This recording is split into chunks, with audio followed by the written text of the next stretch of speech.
Syllabus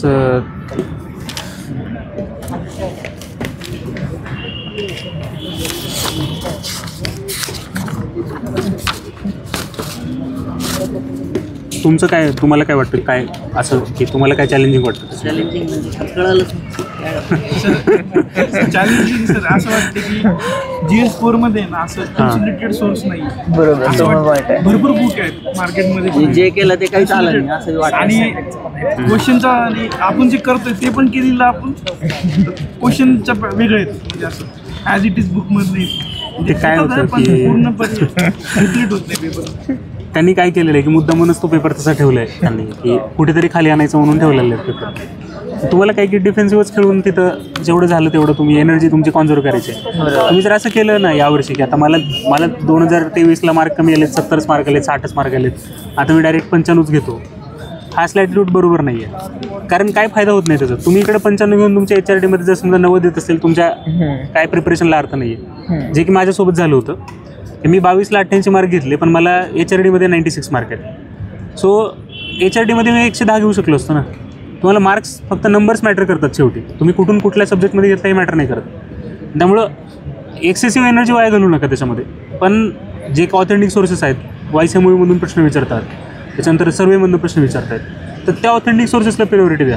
आता कसं आहे की क्वेश्चन वगैरे त्यांनी बनवत असताना असे आपण जे मार्केटमध्ये पुस्तकं वापरतो ते तर घेऊन बसत नाहीत सोबत पुढे. त्यांचं काय की गव्हर्नमेंटचे ऑफिशियल सोर्सेस वापरतात बऱ्याच ठिकाणी, आणि PYQमधले रिपीटेड थीम्स असतात बरेच. मी 22ला बघितलं तर तो क्वेश्चन एक रिपीट केला होता की तो ट्रेड हे सरप्लस कधी होता, 72, 73, 76 रिपीटेड आहे क्वेश्चन. असे काही क्वेश्चन्स रिपीटेड असतात दरवर्षी, 10 ते 12 क्वेश्चन रिपीटेड असतात. आणि त्याच्यानंतर ऑथेंटिक गव्हर्नमेंट सोर्सेसमधलेच प्रश्न आहेत बऱ्याच ठिकाणी बघितलं तर. आणि YCMOE म्हणा किंवा मग बाकीच्या जे काही युनिव्हर्सिटीचे पुस्तकं वगैरे आहेत ज्याच्यामध्ये पब्लिक फायनान्ससारखा टॉपिक आहे किंवा मग मनी टॉपिक आहे, तर ते प्रश्न जे आहेत ना ते इकॉनॉमिक्सच्या जे युनिव्हर्सिटीमधले मुलं वापरतात ना पुस्तक, त्याच्यातून प्रश्न विचारतात. आपण जे वापरतो त्याच्यातून विचारत नाहीत ते. म्हणजे खूप कमी अशा गोष्टी होतात की ज्या आपल्या याच्यातून येतात, स्ट्रेट फॉरवर्ड पुस्तकातून, नाही का. 40 ते 45 प्रश्न तुम्हाला स्ट्रेट अवे मिळतात पुस्तकात. तुम्ही शोधला आणि नीट वाचलं असतं पुस्तक, 40 प्रश्न आरामात सॉल्व्ह होतात. पण त्याच्या बियॉन्ड जायचं असेल तर मग सर्वे करावा लागतो चांगला. आणि सर्वे पण असं समरी वगैरे वाचणं मला तर वाटत नाही की योग्य आहे ते. समरी नका वाचू, डायरेक्टली महाराष्ट्राचा जो आहे तो प्रिंट करा, प्रिंट करूनच वाचा. प्रिंट करून त्याला हायलाईट करणं, त्याच्यावरती लिहिणं, त्याला गोल करणं, हे सुरुवातीला अवघड वाटतं की एवढा मोठा सर्वे कसं वाचणार वगैरे. पण एकदा तुम्हाला कळालं ना की याच्यामध्ये क्रक्स काय तर संपला विषय. तर गेल्या वर्षी मी सर्वेचं लेक्चर घेतलं ॲग्रीचं, त्याच्यामध्ये सांगितलं होतं मी की ती जी सौर कृषी पंप वाहिनी योजना वगैरे वगैरे ती या वर्षी सुरू झाली वगैरे, हे सांगितलेलं आहे. मी पण सांगितलेलं माझ्या ह्याच्यामध्ये व्हिडिओमध्ये. पण ते तेवढं जरी तुम्ही केलं ना की त्यांचं फोकस काय, मेन इयर तर विचारतात, मग नंबर्सवरती खेळत असतात. 5,000 रुपये दिले का 10,000 रुपये दिले का 50 दिले, अशा गोष्टी करत असतात ना. त्या तुम्ही जर ते सर्वेमध्ये पकडल्या की क्वेश्चन फ्रेम होण्यासारखं पॉईंट कुठं आहे, इथं आहे, तर ते काही क्वेश्चन तर कॉमन सेन्सचे आहेत की जसं की मोठ्या उद्योगांसाठी स्कीम सुरू केली का छोट्या उद्योगांसाठी केली, हे आपल्याला क्वेश्चन बघितल्यावरतीच कळतं. फक्त एवढंच की कॉन्शियस किती होत आपण त्यावरती ते क्वेश्चन बरोबर का चूक ठरणार आहे, नाही का. जसं की आता प्रिलिम्सला केलेलं नेमबाज आणि बॉक्सर, नाही का, ह्या अवेअरनेसवरती प्रश्न बरेच सुटत असतात. तुम्ही वाचत असताना पण तुमचा तो कॉन्शियसनेस असला पाहिजे, डेव्हलप झाला पाहिजे की एखादी गोष्ट कुठून फ्रेम होऊ शकते, कशा पद्धतीने फ्रेम होऊ शकते. तुम्ही 4-5 प्रश्न स्वतःला विचारले पाहिजेत. एखादी स्कीम वगैरे वाचली ना, 4-5 प्रश्न स्वतःला विचारायचे की या स्कीममध्ये असं क्रक्स काय की नेमकं विचारू काय शकतं त्याच्यात. काही नंबर गेम दिसतोय का, नंबर स्विच दिसत आहेत का, सुरू कधी झाली हे दिसतंय का, ठीक आहे, ऑकेजन काय होतं त्याचं, कुठल्या ठिकाणावरून सुरू झाली वगैरे, डेट काय होती स्पेसिफिक. जसं की सॉईल आपल्या हेल्थ कार्डची डेट विचारलेली त्यांनी 22ला, सरळ डेट विचारलेली, नाही का. ॲक्ट कधी नोटिफाय झाला, अशा गोष्टी पण विचारतात ते. आणि जे महत्त्वाच्या गोष्टी आहेत, महत्त्वाचे टॉपिक आहेत ना, त्यांना ते परत एक्सप्लोर करतात आणि वेगवेगळ्या अँगलने एक्सप्लोर करतात, नाही का. की तुम्हाला मनरेगा वगैरे जर असा जो टॉपिक आहे ना तो मनरेगा, की तो सगळीकडे ओव्हरलॅप होतो आणि त्याच्यावरती परत थीम आहेत त्यांचं विचारण्याचं वगैरे. पण तुम्हाला परफेक्टली माहीत पाहिजे की काय झालं आहे काय नाही ते स्कीममध्ये. अशा ज्या गोष्टी आहेत ना तुम्ही रेफरन्स बुकमधनं चांगले केले पाहिजे. तुम्ही म्हणतो की स्कीम्स करायचे का पार्ट 2मधनं सरांच्या, तर ते अशा स्कीम तरी निदान केले पाहिजेत की जे मनरेगा टॉपिक आहे वगैरे. तर मनरेगा तुम्हाला चांगल्या डिटेलमध्ये पाहिजेच करायला, मग तुम्ही तिथून करा. ते पूर्ण पुस्तक नाही वाचलं तरी चालेल, पण हे जे टॉपिक आहे ते तिथून केले पाहिजे डिटेलमध्ये, ठीक आहे. पण सिलेबसमध्ये असं कुठला टॉपिक वाटतो की जो इकॉनॉमिक्सचा की जो अवघड वाटला तुम्हाला, की तुम्हाला सोर्सेस सापडले नाहीत? तेच विचार मी सांगतो तुम्हाला. कोरमधले बी आलेच नाही. कोरमधले काय म्हणजे टॉपिक सांगा, म्हणजे कसं होतं सर, जास्त आता specific. हिचा एक प्रश्न, कुजनेटचा एक प्रश्न होता काय, हां. त्यातलं पहिलं स्टेटमेंट ओळखीचं असतं, दुसरं हां. वेगळंच आहे. हां. मनीचं पण पहिलं स्टेटमेंट ओळखीचं आहे, दुसरं वेगळंच आहे. हां. म्हणजे आम्ही ऑल ऑफ द माहिती नाही, आम्ही ऑल ऑफ द प्रयत्न स्टेटमेंटमध्ये ऑल ऑफ करतो. दला ठेवा की हां, याच्यात काय हां. चुकीचं आहे, पूर्ण गोंधळच उडा.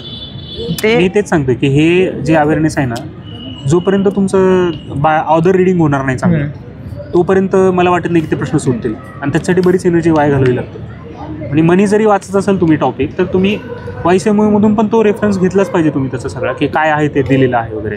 आणि त्यांनी दिले सरळ सरळ त्याच्यामध्ये. नॅशनल इन्कम तुम्ही करताय, तुम्ही YCMO बघितलंच पाहिजे की ह्याच्यात वेगळं काय दिलेलं आहे along with your regular sources. की YCMOमध्ये त्यांनी दिलं होतं ते जे डिस्पोजेबल इन्कम वगैरेचं फॉर्म्युला होता ना, की तो डिस्पोजेबल इन्कम बाहेर काढायचा होता. ते सरळ सरळ स्टेट अवे YCMOमध्ये आहे.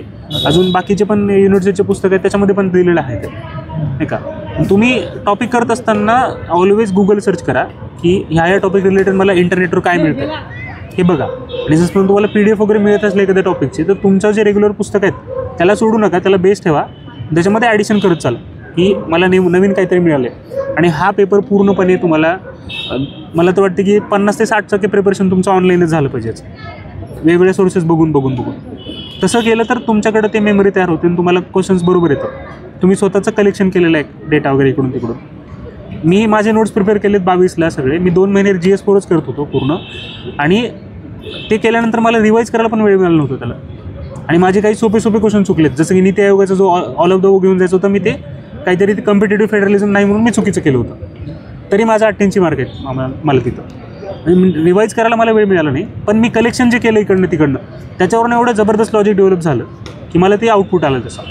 तुम्ही जर आउट ऑफ द वे जाऊन प्रिपेअर करत असाल एखाद्या गोष्टीला, की जे सगळं हार्ड करतोय, फॉलो करतोय कुठलं तरी, सगळे जे मास फॉलोईंग आहे ना एखाद्या पुस्तकाला करतात सगळं, मग तिथं रिझल्ट नाही येत. मला बघायला लागतं की एक्झॅक्टली आयोगाचं पॅटर्न आहे, त्यांचा क्वेश्चनचा सोर्स काय आहे, तुम्हीच फाइंड आउट केलं पाहिजे. प्रत्येक वेळेस तुम्ही क्वेश्चन बघितला पाहिजे की एखादा अनकन्व्हेन्शनल क्वेश्चन विचारला आहे समजा, तो त्यांचा नेमका सोर्स काय नाही, विचारण्यामागचे त्यांचे ही काय विचारधारा काय, किंवा त्यांनी फ्रेम केलाच का प्रश्न, हा सिलेबसच्या कुठल्या टॉपिकशी रिलेटेड आहे का, किंवा मग कुठल्या तरी पुस्तकात दिलेलं आहे का ऑथेंटिक. हे सतत बॅक टेस्टिंग तुम्ही करत राहिलं पाहिजे, नाही का. की रिव्हर्स इंजिनिअरिंग ज्याला म्हणतो आपण, की परत बघितलं पाहिजे जाऊन, की सोर्सेस वगैरे फाइंड आउट केले पाहिजेत प्रत्येक प्रश्नाला. आणि याच्यामध्ये बऱ्याच वेळ जातो, तुम्ही केलं पाहिजे ते स्वतः. आणि ते केल्यावरतीच मला वाटतं की त्याचं आउटपुट येईल, नाही का.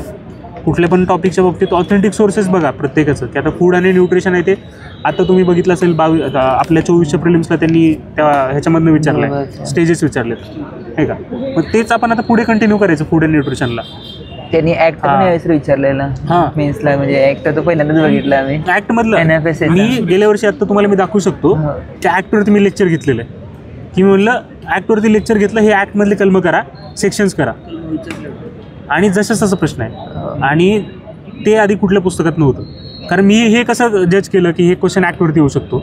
22ला प्रश्न विचारला होता तसा एक, 22ला विचारला, मग नंतर मी म्हटलं की 23ला असं काहीतरी पुढे जाऊन विचारू शकतात ते ॲक्टमध्ये. मग ते ॲक्टवरती प्रश्न विचारला त्यांनी. ॲक्टचं काहीच करायचं नाही, फक्त तुम्हाला फक्त कलम जी होती ना, किंवा सेक्शन जरी माहीत असतं तरी प्रश्न सॉल्व्ह झाला. शेड्यूल फक्त विचारले, शेड्यूल विचारलेले फक्त. शेड्यूल 4च शेड्यूल आहेत, ते 3 विचारलेले. तेवढं जरी झालं तरी हे होऊन जातं. ते शेड्यूल तुम्हाला कलम पण पूर्ण करायची गरज नाही, फक्त एक माहीत असावं की आता समजा शेड्यूल विचारलं तर पुढच्या वर्षी कलम विचारू शकतात.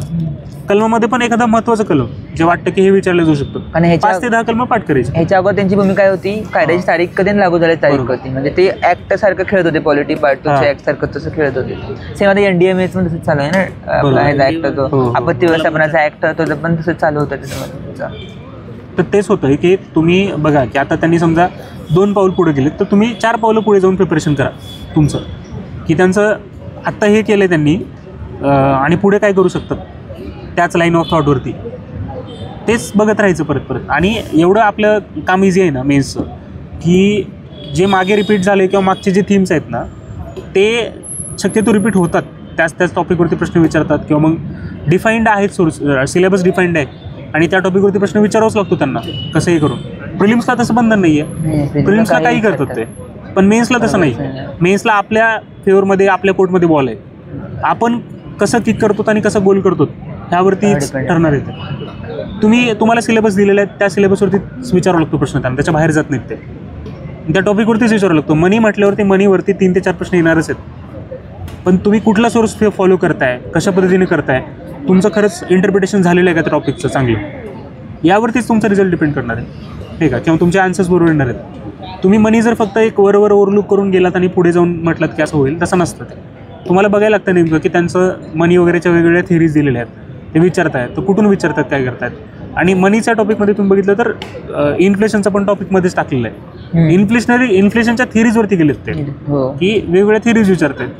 पण तुम्ही आता इन्फ्लेशन थिअरीज करा की सगळे लिस्ट आउट करा सगळ्या थिअरीज, की कुठल्या थिअरीज आहेत इन्फ्लेशनच्या, नाही का. वेगवेगळी सायंटिस्ट काढायची बघायची, की सॉरी इकॉनॉमिस्ट बघायचे की त्यांनी कुठल्या पद्धतीने इन्फ्लेशन होऊ शकतं, काय होऊ शकतं हे सांगितलं. ते आपण ते केलं ना मग आपल्याला पुढे पण असं अननोन काहीतरी आलं असं वाटत नाही पेपरमध्ये. आपल्याला माहीत असतं की मी ह्या लाईन ऑफ थॉटवरती काम केले. इव्हन व्हेन की तुम्हाला एखाद्या ऑप्शनमधला पर्याय फॅमिलियर वाटला तरी सुद्धा तुमचा कॉन्फिडन्स बूस्ट होतो की ऑप्शनमध्ये मी हे तर वाचलेलं आहे, जसं की उर्सुला हिक्स परत सारखं ते दिसतं आपल्याला. मग उर्सुला हिक्स कोण होत्या, काय होत्या, त्यांच्या थिअरीज काय आहेत बघून घ्या सगळं, विकिपीडियावर वाचून घ्या सगळं की उर्सुला हिक्सने काय म्हटलेलं आहे वगैरे, किंवा त्यांच्या थिअरीज काय आहेत, लाईन ऑफ थिंकिंग काय त्यांची. एखाद्या वेळेस असं झालं की उर्सुला हिक्सच्या बाबतीत प्रश्न विचारला आणि तो नाहीच आहे आपल्या कन्व्हेन्शनल सोर्सेसमधनं, पण यू नो हर आयडिओलॉजी, की त्यांची आयडिओलॉजी काय होती, कशा पद्धतीची लाईन ऑफ थॉट होतं वगैरे, नाही का. आता मला जर म्हटलं की वेलफेअर इकॉनॉमिक्स म्हटलं तर मी सरळ कोणाच नाव घेणार, अमर्त्य सेनच घेणार. सो अमर्त्य सेन सारख्याच त्या पण एक इकॉनॉमिस्ट आहेत, पण आपल्याला त्यांचं माहीत नाही आहे की त्या काय आहेत, काय कुठल्या पद्धतीने लाईन ऑफ थॉट विचार. सो लाईन ऑफ थॉटवरती थोडंसं केलं ना आपण काम तर आपल्याला दिसतं. आता फॉर एक्झाम्पल केन्सबद्दल माहिती आहे आपल्याला की त्यांनी काय सांगितलं.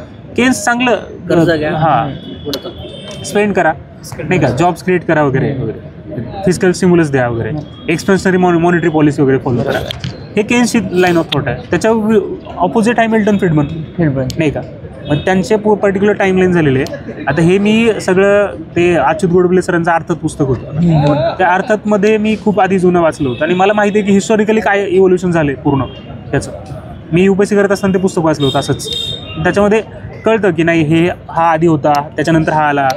ही जरी क्रोनॉलॉजी माहीत असते ना की कोणता कधी इकॉनॉमिस्ट पुढे मागे आहे तरी पण बऱ्याच वेळेस गेस करता येतं, नाही का, क्वेश्चन्स वगैरे. पण यावेळेस बरेच अशा एरियाज एक्सप्लोर करता येते की म्हणजे आत्तापर्यंत त्यांनी कुठे हात घातला नव्हता पण तिथं घालता येते हात. बरोबर. तुम्ही थोडंसं अवेअर राहा आणि ह्या पेपरबद्दल तुम्हाला थोडं बाकीच्या पेपरपेक्षा जास्त एनर्जी करावंच लागणार आहे. पण आउटपुट पण येईल तसं तुम्हाला. 80+ 85+ मार्क्स घेणं हा फोकस असला पाहिजे. 90+ घेतो म्हणून उगाच त्याच्यामध्ये पडणं हे चुकीचं आहे असं मला वाटतं, नाही का. इकॉनॉमिक सर्व्हिस कोणता डाटा घ्यायचा, कोणता सोडायचा. डेटामध्ये तुम्हाला मी बोललोच की प्रत्येक स्कीम्स वगैरे आहेत समजा, किंवा मग एखादा आता मला असं वाटत होतं की एनर्जी कन्झम्पशन जे आहे महाराष्ट्राचं पर कॅपिटल एनर्जी कन्झम्पशन हे नॅशनल ॲव्हरेजपेक्षा जास्त आहे. हे थोडंसं आहे की तुम्हाला इंटरेस्ट विचारलं जाऊ शकतो, विचारलं नाही आतापर्यंत. पण एनर्जी कन्झम्पशन जास्त याचा असा अर्थ होतो की हे दिस स्टेट इज प्रोग्रेसिंग इंडस्ट्रियली, ठीक आहे. इंडस्ट्रियल प्रोग्रेशन चांगलं आहे याचं म्हणून त्याला तिथं चांगलं हे होतं. आणि त्यांनी ह्याच्यावरती थिंकिंग या लाईन ऑफ थॉटवरती प्रश्न मागे विचारला होता की औद्योगिक वृद्धी दर आणि ऊर्जा वापर असा एक प्रश्न विचारला होता मागे तुम्ही बघितला असेल. तर ते ऊर्जा वापर जो आहे तो औद्योगिक वृद्धी दराशी संलग्न असतो. आणि काही ठिकाणी आपण असं पण बघतो की एनर्जी टॉपिक आपण याच्यामध्ये करतो GS4मध्येच, तिथं पण बघतो की समजा आपल्याला 8 to 9% जर समजा ग्रोथ रेट पाहिजे असेल तरी त्याच्यासाठी एनर्जी किती लागते वगैरे. हे अशा काही गोष्टी आहेत की ज्या इंटरेस्टिंग असतात, ज्या की त्याला पण अपील होतात एक्झामिनरला फ्रेम करत असताना. पण तुम्ही तेच मग तेच बघायचं. उगाच कुठलं पण डेटा आणि असं नाही करत बसायचं. क्वेश्चन्स फ्रेम करणाऱ्यांना पण आळस असतो, हे आधी बघा तुम्ही. बरोबर आहे. तुम्ही स्कीम आहे ना, स्कीममध्ये पहिल्या 3-4 लाईन ते खाली जात नाही. पहिल्या 3-4 लाईन तुम्हाला फक्त एवढं करतात ते की अनऑर्गनाइज सेक्टर आहे का ऑर्गनाइज सेक्टर आहे, बरोबर, तेवढं शिकवतात ते बस तेवढ्यावर. म्हणजे त्यांचे ते क्वेश्चन तर असे भारी बनवत आहेत एकदम. त्यामध्ये मुलांना पण एक त्यांचा कॉमन सेन्स असावा, यूज व्हावा आणि त्यांचं पण काम हवं क्वेश्चन बनवण्याचं. हे दोन्ही पर्पज फुलफिल होतात. एक तर मुलांना बुचकाळ्यात टाकतो प्रश्न, एवढा सिंपल साधा प्रश्न असून पण मुलं कन्फ्यूज होतात, ऑर्गनाइज्ड आहे का अनऑर्गनाइज्ड आहेत, किंवा त्याच्याबद्दल विचारच करत नाहीत कारण वाचून जातात डायरेक्टली की संघटित क्षेत्रासाठी सुरू केली आहे. हे तिथं जाऊन त्याच्यावरती डाऊट घ्यायचं का, संघटितवरती का असंघटितवरती, हे कधी कळतं आपल्याला जर आपण ते नीट वाचलं असेल की नाही ही जी स्कीम आहे ती असंघटित क्षेत्रासाठी आहे, संघटितसाठी नाही. आणि ते एवढं मध्ये असं टाकून लाईनच्या कुठेतरी पुढे टाकलेलं असतं ना बरोबर. की आपण वाचतच नाही ती पुढची लाईन. तो शब्दच आपण गाळून टाकतो डायरेक्ट वाचताना हो. आणि गाळून टाकून उत्तर लिहितो. नंतर कळतं की अरे हे पण असं टाकलेलं होतं. जसं की नेमबाज का बॉक्सर हे त्यांनी पुढे टाकलं होतं, बरोबर आहे. तसंच ते करत असतात बऱ्याच ठिकाणी. ठीक आहे, मागच्या वेळेस त्यांनी त्या अमृत योजनेबाबतीत वगैरे केलेलं, हो. त्याच्या आधी स्वामित्व योजनेबाबतीत केलेलं, स्वामित्वाचं पुढं केलेलं त्यांना नेमबाज लवल्यावर हा, असं टाकलं आलं असतं, हा. पण ते तिच्या नावापुढे टाकलं त्या नाव पुढे टाकलं त्यांनी. तर मग हा. ते असं करतात. तुम्ही ते पॅटर्न जर पकडलं ना तर रिपीट ज्याला एक माहीत असतं तिने इलिमिनेट करतात. हो हो. स्पेसिफिकली व्ही मध्ये बाबाची रेषा. हा. नाही विषय तो नाहीच आहे. आता इव्हन आपल्याला पण माहिती आहे की ती स्कीम जी आहे ती अर्बनसाठी नाही आहे, पण त्यांनी देताना ते विधान किंवा मग ते वर्ड कुठं दिलं? सुरुवातीला दिला नाही, तो सुरुवातीला पुढे दिलाय. हो. मग ती वाचायची पुढे intensity कोण कमी वाचणार ते असते. पुढे? हो. कारण विषय असा असतो की हो. तुम्ही चुका ज्या गोष्टी तुम्हाला माहित आहेत ना त्या बाबतीत जास्त करता. बरोबर. किसान तुम्हाला आयडिया असणाऱ्या गोष्टींबाबतीत तुम्ही चुका जास्त करता, फिल्मला लक्षात आलं. हो. नाही का? की तुम्हाला जर एखादी गोष्ट माहीतच नाहीये, हा. माहीतच नाही ना, मग माहीत नसेल तर मी डायरेक्ट काय म्हणतो, मी अप्रोचवरती बरोबर आणेन त्याला. हो. असं एक कॉन्फिडन्स असतो आपल्याला की नाही मला तर कसंही माहीतच नाही, आता मी काय करेन अप्रोचवरती बरोबर आणेन. मग मला काय वाटतं की हे कॉमन सेन्स माझ्याबरोबर नाही का वाटत नाही आहे, मी चूक करेन डायरेक्टली त्याला. पण तुम्हाला जर गोष्ट माहीत असेल ना तर तुम्ही काय करता की मला हे माहीत आहे. मग मला हे माहीत होतं की लवलीना बोरगोहीन ओपनिंगला होती, हे माहीत होतं मला, मी ते वाचलं होतं. पण पुढचं ते आपण आता वाचत नाही की नेमबाज काय. ते सेम तसा किसान क्रेडिटचा कारण हे प्रश्न, असं होतं किसान की- क्रेडिटचा प्रश्न लास्ट टाइम हा. त्याने म्हणलेले की याद्वारे 12 महिन्यासाठी बिनव्याजी कर्ज दिलं जातं. हां मग आता ते आपलं फोकस काय 12 महिन्या 12 की 15, बरोबर. पण पुढे म्हणले बिनव्याजी. बरोबर. त्यामुळं त्या गोष्टी तिथं होत नाही, नाहीत. शब्दांमध्येच खेळ असतो. शब्दांमध्ये पूर्ण लाईन वाचायची, प्रत्येक लाईन मधला प्रत्येक शब्दाला महत्व द्यायचं. Reading between reading between the lines आणि reading each and every word of the line. बरोबर. फक्त काय होतं की जे माहीत असतात गोष्टी त्याला आपण अंडरमाइन म्हणजे टेकन फॉर ग्रांटेड घेतो आणि पुढे जातो आणि त्यामध्ये आपल्याला चुकून जातो सगळं. ठीक आहे. आणि कॉन्फिडन्स म्हणजे आपल्याला असला की आपल्याला माहीत आहे हे, की मग तिथं आपण गंडत असतो. त्यामुळं वाचत असताना व्यवस्थित वाचायचे सगळे प्रश्न कॉन्शियसली. त्यांनी जसं त्यांनी सांगितलं की तेल घालून प्रत्येक प्रश्न सोडवायचा आहे, तर GS2ला जास्तच लागतं ते तेल. हो. बाकीच्या सब्जेक्टला पण GS3च्या ऑल ऑफ द अबोवच्या अप्रोच तिथे घेऊन जायचं नाही, कारण हा. का सकाळ सकाळी सगळं मारून आलेलं असतं ऑल ऑफ द, परत चोरा मारले की झाला विषय. पुढे नाकारता येत नाही. अप्रोच कसं GS4 ला आता आपण क्वेश्चन आलेले हा. मनी टॉपिक चांगलं केलं सर. हम्म. 4 मल्टिपल लाईन मध्ये जास्त 2 किंवा 3 असतात. पहिली लाईन माहिती आहे, हा. सेकंड थर्ड आपल्याला समजा नाही माहिती, वाचलेली नाही, हा, तर हा. मग तिथं अप्रोच एक क्वेश्चनला लागलं होतं, दुसऱ्याला नाही लागलं होतं. कसं नाही, मी तुम्हाला आधी सुरुवातीला पण सांगितलं की क्वेश्चन स्पेसिफिकच अप्रोच असला पाहिजे. अप्रोच हा पेपरचा नसतो, क्वेश्चनचा असतो. क्वेश्चनचं नेचर काय त्यावरूनच अप्रोच ठरवायचं असतो. आता मी तुम्हाला हेच सांगितलं की GS4 ला कसं डेव्हलप फोरला मला हेच म्हणायचं तुम्हाला की तुम्ही जेवढं जास्त रिसर्च कराल ना तुमच्या एंडनं, स्वतःच्या एंडनी, की तुम्ही त्या टॉपिकला एक्सप्लोर कराल वेगवेगळ्या पद्धतीनं. तुम्ही त्याचं जाऊन नेटवरती कॉन्टेंट सर्च कराल. मनी म्हणजे नेमकं थेरीज जे दिलं की माझा जो सिलेबस आहे तो मी नोट्स काढल्यात माझ्या, त्या आहेत का 100%, ज्यामधून आयोग सोर्समधून प्रश्न विचारतात. पण तुम्हाला आयडिया जर डेव्हलप झाली ना की त्याची की हे मनी वगैरेच्या बाबतीमध्ये असं कॉन्टेंट आहे आणि त्या बेसिसवरतीच मला वाटतं गेस केलं पाहिजे. गेस करावंच लागतं तुम्हाला, काही काही ठिकाणी रिस्क घ्यावीच लागते, कारण PhD तर करता येत नाही आपल्याला बरोबर ह्या आहे. पेपरमध्ये. सर असे कोणते टॉपिक आहे सर GS4 म्हणले की जिथं हमखास मार्क मिळतो, जसा ॲग्री इकॉनॉमी, जसे आणखी आहे? ॲग्री इकॉनॉमिक्स पण तुम्हाला असं काय Low वाटतं hanging की फिक्स? हां, पण लो हँगिंग फ्रूट वाटतं का तुम्हाला ॲग्री इकॉनॉमिक्स? नाही. कधी पण ते ट्रॅक्टरच्या नाही, असं नाही आहे की असं मला वाटतं की नॅशनल इन्कम एक टॉपिक आहे की जो देऊ शकतो, नाही का, लीड देऊ शकतो. त्याच्यामध्ये चुकणार नाहीत प्रश्न शक्यतो. फक्त तुम्ही बाकीचे पण सोर्सेस करा. LPGचे वगैरे LPG चं आहे. त्यामध्ये जातात ते बहुराष्ट्रीय कंपनी वगैरे, ते आहेत ना छोटे छोटे टॉपिक, हा, किंवा हा. वित्तीय समावेश हा. पार्ट आहे ना तो सगळा. Financial inclusion. फायनान्शियल कररचना वगैरे जे आहेत ते हे जरा थोडेसे पब्लिक. ते खूप वास्ट आहे म्हणजे आता कसं ॲग्रो इकॉनॉमिक्सला इंडियाचा सर्वे आणि महाराष्ट्र सर्वे, इंडियाचा सर्वे, महाराष्ट्र सर्वे नीट करायचा ॲग्रो इकॉनॉमिक्सला, आणि त्याच्यानंतर मग दत्त आणि सुंदरमधलं थोडंसं ओव्हरलुक करायचं. त्यांनी आता सुंदरमधनं प्रश्न विचारणं बंद केलं थोडे, आता एवढ्या ह्याच्यात नाही आहेत काही, पण तुम्ही एकदा बघून घ्या. फक्त ते PDF आहे, जुन्या एडिशनमधनं प्रश्न विचारतात ते, नवीन नाही. नवीन एडिशनमध्ये ते 5 इयरचं नाहीच आहे. 5 इयर प्लॅन, 12 5 इयर प्लॅन आहे ना, त्याचा काहीच डेटा नाही नवीन एडिशनमध्ये. 12 5 इयर प्लॅनचा टेबल यामधून प्रश्न विचारला या प्रिलिमला, तो 4.5 आणि 5.5. ते नवीन एडिशनमध्ये त्यांनी काढून टाकलं आहे, जुन्या एडिशनमध्ये ते दिलेलं आहे. last time त्यांनी जुन्या एडिशनची एक PDF फिरत असते टेलिग्रामवरती, ॲग्रो इकॉनॉमिक्सचीच फक्त, तर ती PDF करा. आहे का? तर तेवढं सिलेक्टिव्ह वाचून घ्या. फर्टिलायझर्स वगैरेचा टॉपिक आहे, त्याच्यातून करा ते, की किती कन्झम्पशन होतं वगैरे काय वगैरे. ते किशोर जेट नंदानी तर डायरेक्ट त्यांनी ते विचारलेलं होते, म्हणजे असं पहिल्या पेजवर दिलं वाटतं त्यांनी ते. डेफिनेशन, हा ते बॉक्सेस वगैरे आहेत त्याच्यामध्ये, की जे महत्त्वाचे बॉक्सेस वगैरे आहेत ना ते पण करायचे. मला असं वाटतं तुम्हाला सांगतो की जरी मोठा सोर्स असला ना तर एक्झामिनर आळशी असतो, हे लक्षात घ्या. एक्झामिनर कसा आळशी असतो, त्याचा आळस कुठून दिसतो आपल्याला, की पहिल्या 3-4 लाईनमधनंच क्वेश्चन फ्रेम होतो, बरोबर किंवा कुठल्या तरी बॉक्समधनं प्रश्न फ्रेम होतो, नाही का. त्यांना एकतर त्यांना स्वतःला प्रूव्ह केलं की त्यांनी दत्त आणि चंद्रमधून प्रश्न विचारलाय, नाही का, आणि एकतर क्वेश्चन पण बनलाय चांगला. ते बॉक्सेस वगैरे आहेत, ते बॉक्सेस तर केलेच पाहिजेत त्याच्यातले, तर काही डाऊट नाही.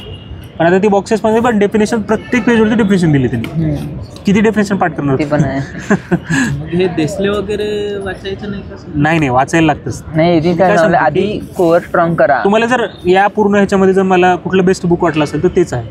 पार्ट 1 पार्ट 2 ते बेस्ट आहे पुस्तक, त्याला तोड नाही आहे. फक्त एवढंच की कसं आहे की पुस्तकाला डायनॅमिझम नसतो. पुस्तक हे सर्वांच्या गरजा एकत्र करून बनवलेलं पुस्तक असतं. बरोबर आहे. कंबाईनचे पण मुलांनी पुस्तक वाचलं पाहिजे, राजेश अमेनचे पण वाचलं पाहिजे, ठीक आहे. सगळ्यांच्या गरजा बघून पुस्तक बनवलेलं असतं. पुस्तकाला दोष देऊन चालत नाही. तुम्ही तुमच्या गरजांप्रमाणे त्याच्यामध्ये कंटेंट ॲड केलं पाहिजे.